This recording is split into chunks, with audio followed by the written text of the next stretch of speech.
Nalanda university world का सबसे बड़ा शिक्षा का केंद्र हुआ करता था और जहां हजारों स्टूडेंट आकर के देश विदेश से पढ़ते थे, क्योंकि वहां शिक्षा फ्री ऑफ कॉस्ट मिलता था। रहने खाने के लिए सारा चीज व्यवस्था अच्छा था, लेकिन किसी के नज़र लगने के बाद उसको आग के हवाले कर देते हैं। आग के हवाले क्यों कर देते हैं, इसके पीछे कारण क्या था, सब चीज मैं डिटेल से चर्चा करूंगा। लेकिन इसके पहले मोदी जी क्या कर रहे हैं, इस बात को सुनिए। नालंदा है उद्घोष इस सत्य का कि आग की लपटों में पुस्तकें भले जल जाएं, लेकिन आग की लपटें ज्ञान को नहीं मिटा सकती। नालंदा के ध्वंस ने भारत को अंधकार से भर दिया था।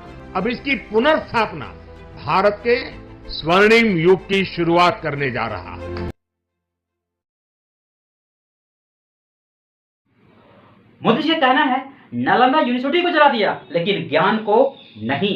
एक बात किसी ने कहा है कि शिक्षा वह शेरनी का दूध है जिसने जितना पिया है उतना दहाड़ा है। ये बात सच है। भले बुक जला दिया गया लेकिन ज्ञान तो प्रेजेंट है ना। सोचिए, अगर वो जितना बुक जला दिया गया बख्तियार खिलजी के द्वारा, वो बुक अगर अभी प्रेजेंट रहता, यूनिवर्सिटी प्रेजेंट, सोचिए भारत विश्व गुरु बनने में कोई नहीं रोकता।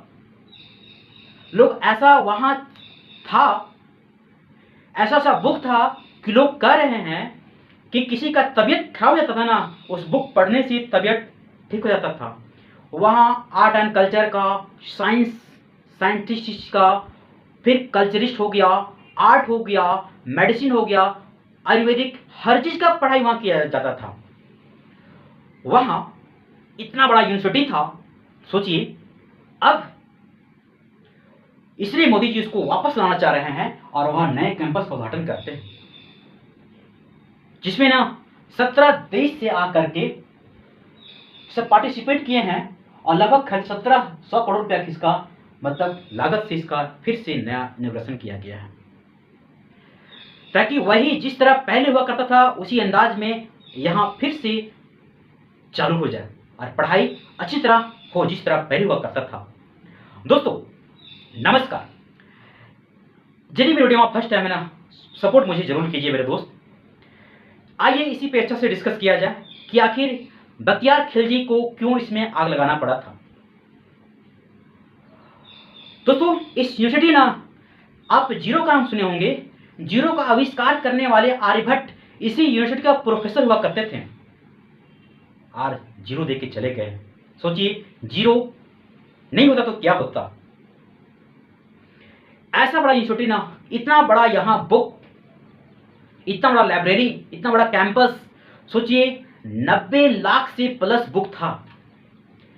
जब इसको बख्तियार खिलजी जला दिया ना, 3 महीना तक जलते रह गया ये। सोचिए अगर वो रहता तभी भारत को विश्व गुरु बनने में कोई नहीं रोकता।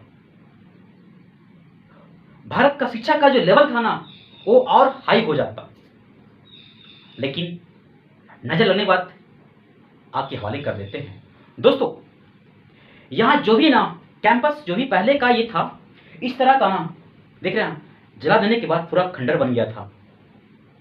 यूनेस्को हेरिटेज में शामिल किया गया है, लेकिन इसका 6 से ना इसका काम स्टार्ट कर दिया गया था, बात उठाया गया था।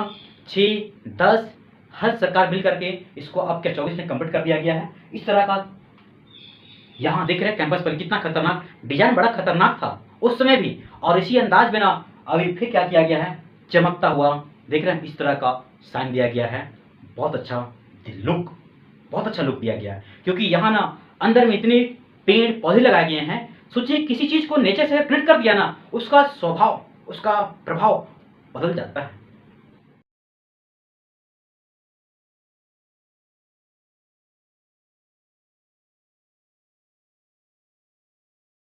दोस्तों बख्तियार खिलजी को नालंदा यूनिवर्सिटी में क्यों आग लगाना पड़ गया उनको, जानते हैं?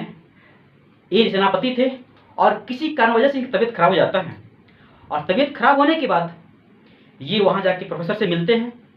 प्रोफेसर बोलते हैं आपको ये चीज़ खाना होगा, मतलब आयुर्वेदिक चीज़ें खाना होगा, तब जाके ठीक होगा, ऐसे ठीक नहीं होगा। और ये इतना सख्त था ना, बोला हमें दवाई आयुर्वेदिक नहीं खाना है, मतलब आयुर्वेदिक चीज को सख्त नफरत था। लेकिन बोला ना, वहां बोल दिया गया इनको कि जाइए आप कुरान पढ़िए, आप ठीक हो जाइएगा। लेकिन कुरान में जानते हैं, जैसे कुरान में ना आयुर्वेदिक का जो लेप था उसको लगा दिया गया। जब हम पेज पढ़ते हैं ना, उसमें जैसे हल्का सा करते हैं और फिर पेज पढ़ते हैं, इसी तरह ना उसमें लगा हुआ चीज को थोड़ा सा बॉडी में असर किया और वो ठीक हो जाता है। जब ये बात कुछ दिनों में पता चलता है कि इस तरह मुझे किया गया था, ऐसे मैंने ठीक हुआ है, सोचा नहीं आने वाला दिन में मुस्लिम कम्युनिटी के लिए बहुत बड़ा क्या नुकसान हो सकता है, और हमला कर देते हैं, जिसमें यहाँ रहने वाले बहुत सारे स्टूडेंट्स, प्रोफेसर्स, आयुर्वेदिक जो यहाँ काम करते थे, सभी चीज़ को बहुत ज़्यादा नुकसान होना पड़ा। किसी को मार दिए, मतलब बहुत पूर्ण रूप से ताश नश कर दिया गया। बोला ये आने वाले दिन में मेरे लिए क्या होगा, गलत साबित हो जाएगा, इसलिए ना इसको अभी खत्म कर दिया जाए। लेकिन खत्म तुमने तो क्या किया, सिर्फ बुक को जलाया ना, लेकिन ज्ञान प्रेजेंट अभी भी है, उससे कोई प्रॉब्लम नहीं है। लेकिन ये बात हिस्ट्री में मेंशन किया गया है, हिस्ट्री में लिखा हुआ है, तो लोगों के पास बताना फर्ज बनता है किस तरह का वहां घटनाएं हुआ था।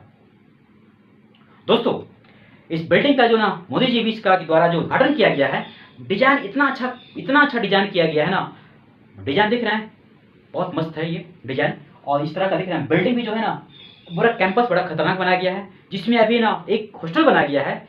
550 यानी 500 प्लस लगभग स्टूडेंट वहाँ रह सकते हैं, कैंप हॉस्टल में आराम से रह सकते हैं। और खेलने के लिए प्लेग्राउंड, यानी हर चीज़ जो पहले था ना उसी स्टाइल में सब कुछ वहाँ व्यवस्था कर दिया गया है, ताकि लोगों की कमी महसूस ना हो। और अभी भी यहाँ 17 देश से लेकर 400 प्लस स्टूडेंट आकर यहाँ का पढ़ाई कर रहे हैं। सोचिए एक बात और, कि इसमें ना यूनिवर्सिटी में जिस समय दुनिया में प्रिंट मशीन नहीं था, उस समय इस यूनिवर्सिटी में 90 लाख बुक सिर्फ हाथ से लिख करके रखा हुआ था।